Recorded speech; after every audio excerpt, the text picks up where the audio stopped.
Hello friends, welcome to our channel Hyderabadi brothers. ఇప్పుడే దేవర trailer చూసాము.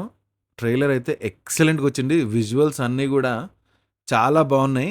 And especially fight scenes మాత్రం ఇంకా ఎన్టీఆర్ అంటేనే మ్యాన్ ఆఫ్ మాసెస్. తనకు తగ్గట్టు ఫైట్స్ కానివ్వండి, ఆ డైలాగ్ డెలివరీ కానివ్వండి, అండ్ ఆ వాయిస్లో బేస్ చూసారా, పర్ఫెక్ట్గా సెట్ అయిపోయింది. అండ్ ట్రైలర్ మొత్తం చూశాక నేను అనలైజ్ చేసిన దాని ప్రకారంగా చూస్తే ఇద్దరు ఎన్టీఆర్స్ అయితే ఉంటారు.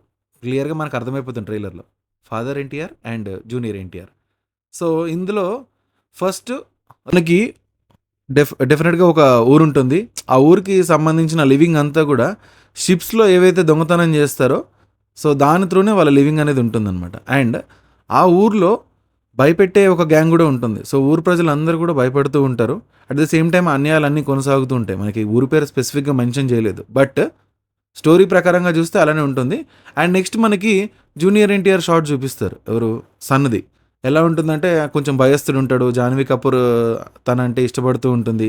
బట్ ఏంటంటే వాళ్ళ ఫాదర్కి ఉన్న ధైర్యం తినక లేదని చెప్పేసి మనకి షార్ట్లో చెప్తారు. విచ్ మీన్స్ ఎవరైతే ఫాదర్గా చేసిన ఎన్టీఆర్ ఉంటారో ఇంకా రఫ్ ఆడించేస్తాడు అనుకుంటా నాకు తెలిసి స్క్రీన్ పైన. కొరటాల నాకు తెలిసి మ్యాక్సిమం కేర్ తీసుకుని ఉంటాడు ఈ పాటికి.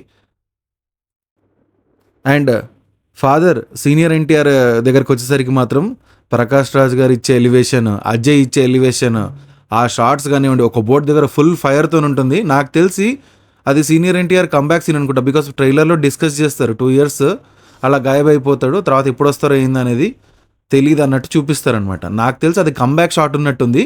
ఆ బోట్ పైన ఇలా ఫైర్ లాగా వచ్చి ఒక మనిషి ఆకారంలాగా ఉండేది. కానీ లీవింగ్ ఎవ్రీథింగ్ సైడ్ మనకి కరెక్ట్గా చూస్తే ట్రైలర్లో మాత్రం ఫైట్స్ అదిరిపోతాయి అనుకుంటాను. అండ్ దేవర క్యారెక్టర్లో అయితే ఎన్టీఆర్ చింపేశారని అర్థమైంది. అండ్ స్పెషల్లీ ఏవైతే నైట్ షాట్స్ ఉండి షిప్స్ ప్రకారంగా నాకు తెలిసి వీళ్ళు దొంగతనం చేసే షార్ట్స్ అని కూడా చాలా బాగా వచ్చాయి. మనకి ఎంత నైట్లో జరిగినా సరే బ్యాక్గ్రౌండ్ అంతా కూడా మంచి డీటెయిలింగ్ ఉంది. ఎందుకంటే అంత నైట్ సీక్వెన్స్లో కూడా మనకి విజువల్ రిప్రజెంటేషన్ అంతా కూడా బాగానే అర్థమయ్యే విధంగా వాళ్ళు చేశారు. ఇంత ఫిల్మ్ అంతా కూడా డార్క్ థీమ్తోనే ఉంటుంది కొంచెం మ్యాక్సిమం బ్యాక్గ్రౌండ్లో అంతా కూడా. కానీ మనకు అర్థమయ్యే విధంగా సీన్స్ అయితే క్యాప్చర్ చేసే విధంగా బాగా చేశారు. అండ్ ఇంకొక మెయిన్ ఇంపార్టెంట్ థింగ్ ఏంటంటే మనకి సైఫ్ అలీ ఖాన్ని చాలా బాగా చూపించారు ఇందులో. ఎందుకంటే మనకి క్లియర్గా తెలుస్తుంది ఇది కంపల్సరీ ఒక బిట్రేయల్ స్టోరీ లాగా ఉంటుందని. ఎందుకంటే చూడండి మనకి ఒక షాట్లో సైఫ్ అలీ ఖాన్ అంటాడు, దేవరా ఉన్నంత వరకు నేను నీతో పాటే ఉంటానని అంటారు. సో విచ్ క్లియర్లీ షోస్ తన అంటే దేవరా అంటే అస్సలకి సైఫ్ అలీ ఖాన్కి పడదు. కానీ దేవరా అంటే భయంతో అన్ని రోజులు ఆగుంటాడు.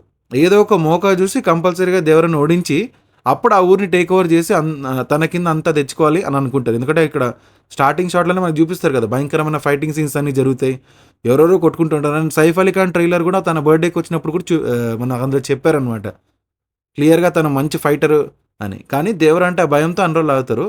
అండ్ ట్రైలర్లో మనకి ముఖ్యంగా చూపించేది ఏంటంటే దేవరాన్ని చంపాలంటే మంచి టైంతో పాటు ఆయుధం కూడా కావాలని అంటాడు. అంటే సో డెఫినెట్గా వీళ్ళిద్దరి మధ్యలోనే రైవల్ ఉంటుంది. అక్కడి నుంచి స్టోరీని ఎలా తీసుకెళ్తారు అనేది మనకి పార్ట్ 1 వరకు అయితే క్లియర్గా చూపించారు. అండ్ చిన్న ఎన్టీఆర్ స్టోరీ మొత్తం కూడా నాకు తెలిసి పార్ట్ 2లో ఉంటుంది డెఫినెట్గా. ఎందుకంటే ఫస్ట్ హాఫ్ అంతా కూడా మనకి ఫస్ట్ పార్ట్ దేవర గురించి చూపిస్తారు అనుకుంటాను. అండ్ మనకి కొంచెం చిన్న ఎన్టీఆర్ని అంటే చిన్న దేవర అనుకోండి కొంచెం భయస్థుడిలాగా చూపించారు. కానీ సెకండ్ పార్ట్లో నాకు తెలిసి వాళ్ళ ఫాదర్ జరిగిన అన్యాయం ప్రకారంగా ఆయనకి ఇంకా బెటర్ ధైర్యం వచ్చి ఇంకా క్యారెక్టర్ అనేది ఇంకా ఫుల్ డామినేటివ్గా వెళ్ళిపోతుంది అనుకుంటాను నేను. సో చూద్దాం. ఎన్టీఆర్ అన్నకైతే కొంచెం హిట్ పడే సూచనలే ఉన్నాయి. దీంతో మనం కూడా హిట్ పడాలని కోరుకుందాము. బికాజ్ సినిమాని పాన్ ఇండియా వైడ్గా రిలీజ్ చేస్తున్నారు కాబట్టి మన తెలుగు ఇండస్ట్రీ ఎలాగైనా షైన్ అవ్వాలని నేను అనుకుంటున్నాను. ఎన్టీఆర్ అన్నకి మంచి హిట్ పడాలి, అలానే మన ఇండస్ట్రీ కూడా చాలా బాగుండాలని కోరుకుంటున్నాను. సో నెక్స్ట్ సినిమా ఎలా ఉండబోతుంది అనేది వీఆర్ ఈగర్లీ వెయిటింగ్. డెఫినెట్గా నేను సినిమా వాచ్ చేసి ఫస్ట్ డేనే ఎంత ఎర్లీ పాసిబుల్ అయితే అంత ఎర్లీగా నేను రివ్యూ పెడతాను. అండ్ వాచ్ చేయండి, ఇది వాచ్ చేయండి, అది వాచ్ చేయండి. అండ్ మా ఛానల్ మేము కొత్తగా పెట్టాము, ప్లీజ్ సబ్స్క్రైబ్ అండ్ షేర్. ఏదైనా మనకి చేంజెస్ ఏమైనా ఉంటే కూడా సజెషన్స్ ఉన్నా సరే కామెంట్ సెక్షన్లో తెలియజేయండి. Thank you.